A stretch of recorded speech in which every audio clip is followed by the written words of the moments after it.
नमस्कार दोस्तों, आपका हमारे YouTube channel BK tuition centre में हार्दिक स्वागत है। आज हम आप लोग को थॉर्नडाइक के सीखने का सिद्धांत बताने जा रहे हैं। थॉर्नडाइक्स थ्योरी ऑफ लर्निंग। तो एक लाइन में पहले हम लोग लर्निंग क्या होती है इसके बारे में जान लेते हैं। लर्निंग अनुभूति एवं अभ्यास के स्वरूप व्यवहार में होने वाले अपेक्षाकृत स्थायी परिवर्तन को अधिगम लर्निंग कहते हैं। आइए अब हम लोग सिद्धांत के बारे में जानते हैं। उत्तेजक उद्दीपक अनुक्रिया सिद्धांत डी.एल. थॉर्नडाइक द्वारा प्रतिपादित सीखने के सिद्धांत को एक अति महत्वपूर्ण सिद्धांत माना गया है, जिसमें हमें साहचर्यवाद तथा विज्ञान की विधियों का अनोखा संगम दिखाई देता है। थॉर्नडाइक ने सीखने के सिद्धांत का प्रतिपादन 1898 ईस्वी में अपने पीएचडी शोध प्रबंध, जिसका शीर्षक एनिमल इंटेलिजेंस था, में पशु व्यवहार के अध्ययन के फलस्वरूप किया। इस सिद्धांत को निम्न उपनाम से भी जाना जाता है। दोस्तों, इस सिद्धांत के कई उपनाम हैं, जैसे पहला प्रयास एवं त्रुटि का सिद्धांत, दूसरा संयोजनवाद का सिद्धांत, तीसरा उद्दीपन अनुक्रिया का सिद्धांत, चौथा प्रश्न एवं भूल का सिद्धांत, पांचवा SR theory stimulus response theory, छठवां अधिगम का बंध सिद्धांत, सातवां संबंधवाद का सिद्धांत। इस सिद्धांत को इतने नामों से जाना जाता है। इस सिद्धांत में थॉर्नडाइक ने दो तरह के नियम का उल्लेख किया है। पहला मुख्य नियम, दूसरा गौण नियम। दोस्तों, पहले इनके नियम को जानने से पहले हम लोग थॉर्नडाइक द्वारा किए गए प्रयोग के बारे में जानते हैं। ये पिक्चर्स देख रहे हैं आप लोग, इसमें थॉर्नडाइक ने एक बिल्ली और मछली पर प्रयोग किया है। आइए हम लोग थॉर्नडाइक के प्रयोग के बारे में जानते हैं। थॉर्नडाइक ने अपने अधिगम सिद्धांत से संबंधित एक प्रयोग एक बिल्ली पर किया। उसने एक भूखी बिल्ली को एक विशेष प्रकार के संदूक में, इस संदूक का दरवाजा एक खटके अथवा सटकनी से दबने से खुलता था। इस संदूक का दरवाजा जो है एक खटके अथवा सटकनी के दबने से खुलता था। संदूक के बाहर मछली का एक टुकड़ा इस प्रकार रखा कि अंदर से बिल्ली को वह स्पष्ट दिखाई पड़ता रहे। भूखी बिल्ली के लिए मछली का टुकड़ा एक उद्दीपन का कार्य करता था। उस टुकड़े को देखकर संदूक में बंद बिल्ली ने अनुक्रिया प्रारंभ कर दी। बिल्ली ने बाहर निकलने के कई प्रयत्न किए। काफी देर तक बिल्ली संदूक के अंदर ही उछलती कूदती रही तथा उसके अनेक अनुक्रियाएं प्रयत्न तथा भूल के आधार पर की।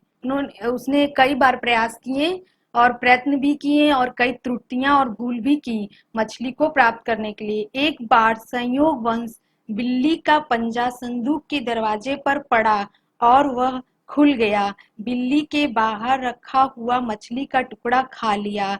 थॉर्नडाइक ने उपरोक्त प्रयोग को दोहराया। उसने उसी बिल्ली को भूखा रखकर उसी संदूक में बंद कर दिया।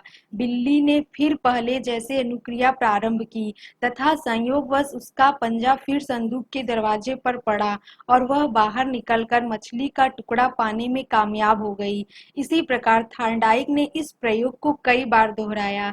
जैसे जैसे प्रयोग की संख्या बढ़ती गई, वैसे वैसे ही बिल्ली का कम प्रयास तथा कम भूख वैसे वैसे बिल्ली का जो है कम प्रयास तथा कम भूल करती हुई वह बाहर निकलती रही एवं बिल्ली की जो गलत अनुक्रियाओं में कमी होती रही। अंत में एक समय ऐसा आया कि बिल्ली बिना कोई भूल किए संदूक का दरवाजा खोलना सीख गई। उपरोक्त प्रयोग के आधार पर थॉर्नडाइक ने अधिगम के प्रयास एवं त्रुटि के सिद्धांत का प्रतिपादन किया। निष्कर्ष निकलता है कि बार बार किए गए प्रयासों के बाद वह सीखने में सफल हो जाता है। कोई भी चीज बार बार किए गए प्रयासों से सीखने में सफल हो जाता है। इस प्रक्रिया से उद्दीपक की भी प्रमुख भूमिका होती है और उद्दीपक व्यक्ति के सीखने के लिए प्रेरित करता है। किसी भी चीज को बार बार प्रयास करने से हम उस चीज को अंत में हमें सफलता मिल जाती है और हम उस कार्य में निपुण हो जाते हैं। उपयुक्त प्रयोग में बिल्ली द्वारा अपनाए गए चरण, देखिए इस प्रयोग जो ये फिगर है इसमें बिल्ली ने क्या कौन कौन से चरण किए हैं। पहला चालक और भूख। बिल्ली जो है वो चालक है और लक्ष्य उसकी क्या है, मछली। बिल्ली जो है चालक है, वो क्या है, भूखी है। बिल्ली क्या है, भूखी है। दूसरा है लक्ष्य, और लक्ष्य उसका क्या है, मछली। तीसरा है लक्ष्य प्राप्ति में बाधा। पिंजड़े का बंद दरवाजा, उसके लक्ष्य प्राप्ति में क्या बाधा है, पिंजड़े का बंद दरवाजा। चौथा है उल्टे सीधे प्रयत्न, पिंजड़े को काटना इत्यादि। पांचवा संयोग व सफलता, लीवर का दबना, दरवाजे का खुलना। छठवां सही प्रयत्न, सही प्रयत्न का चुनाव, दरवाजा खोलने का तरीका। सातवां स्थिरता, दरवाजा का खुलना। ये इन चरणों का प्रयोग करते हुए बिल्ली ने मछली को प्राप्त करने में सफलता प्राप्त कर ली। तो दोस्तों अभी हम आपको बताए थे कि थॉर्नडाइक ने दो प्रकार के नियम दिए हैं। मुख्य नियम, दो प्रकार के नियम बताए थे, मुख्य नियम था गौड़ नियम। तो आइए हम लोग नियम इनके थॉर्नडाइक के नियमों के बारे में जानते हैं।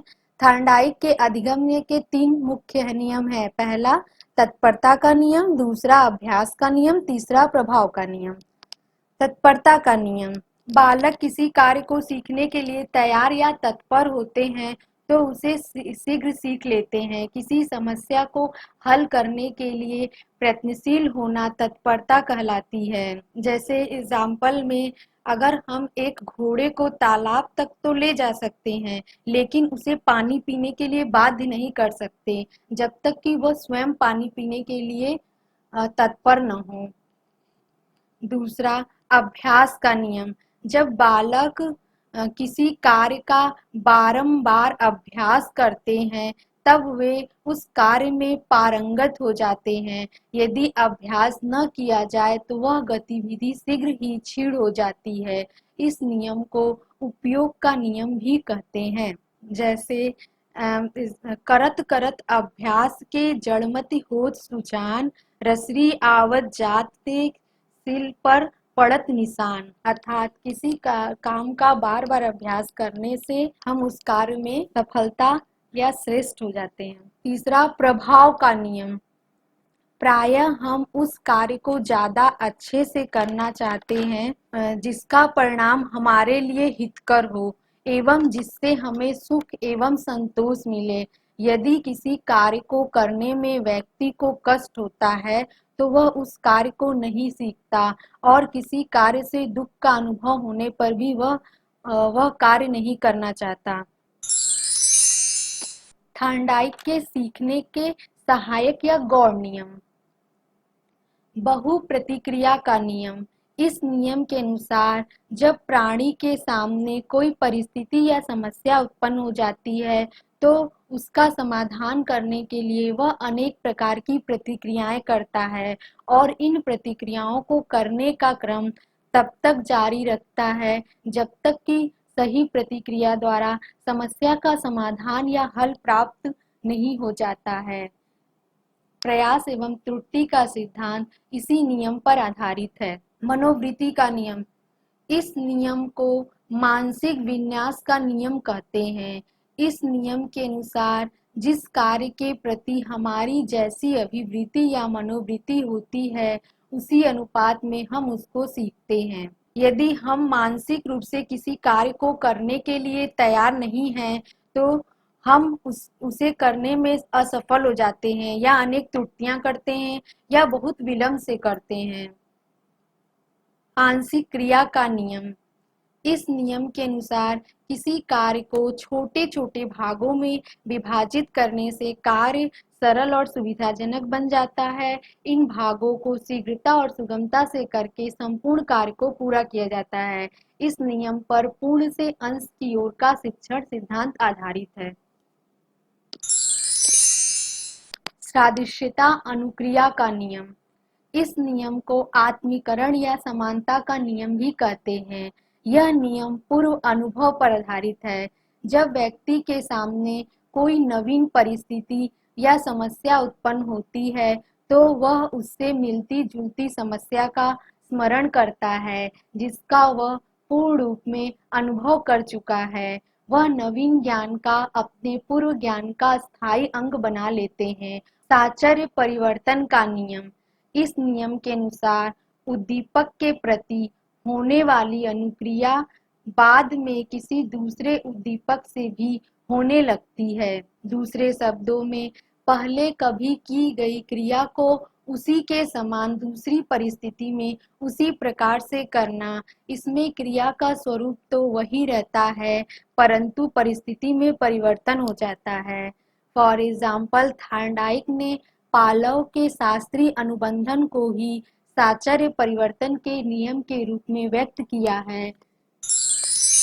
देखिए दोस्तों, ये दो कुत्ते का फिगर दिया हुआ है। पहला है ड्यूरिंग कंडीशनिंग, दूसरा है आफ्टर कंडीशनिंग।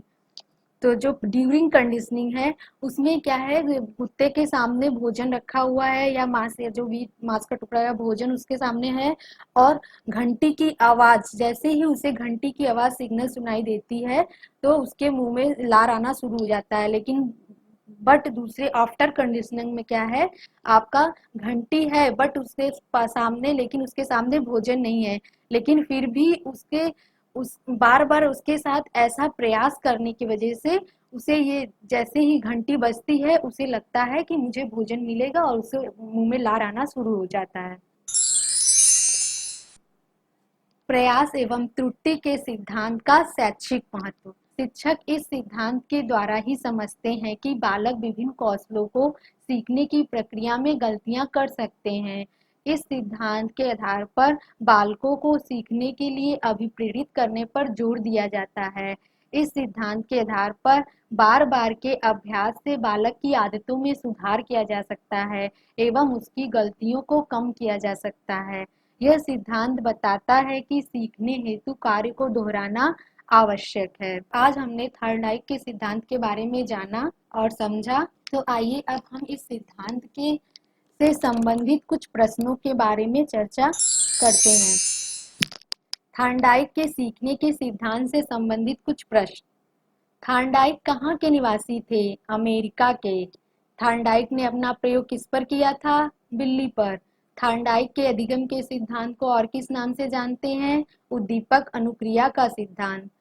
थॉर्नडाइक प्रयत्न एवं त्रुटि के सिद्धांत में किस पर विशेष बल नहीं दिया गया है? समझ पर। थॉर्नडाइक ने 3 मुख्य नियमों को कौन कौन से हैं? थॉर्नडाइक ने 3 मुख्य नियम बताए थे, वो कौन कौन से हैं? प्रभाव का नियम, अभ्यास का नियम, तत्परता का नियम। आर आर एवं आर एस संबंध दोनों किसके सिद्धांत में विद्यमान है? थॉर्नडाइक के। मंद बुद्धि बालकों के लिए उपयोगी किस सिद्धांत को मानते हैं? थॉर्नडाइक के सिद्धांत को। किस सिद्धांत को आवृत्ति का सिद्धांत कहते हैं? थॉर्नडाइक के।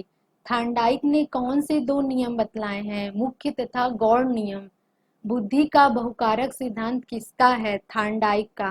तो दोस्तों, अगर आप हमारा ये वीडियो पसंद आया हो तो इसे लाइक और सब्सक्राइब और शेयर जरूर करें। धन्यवाद।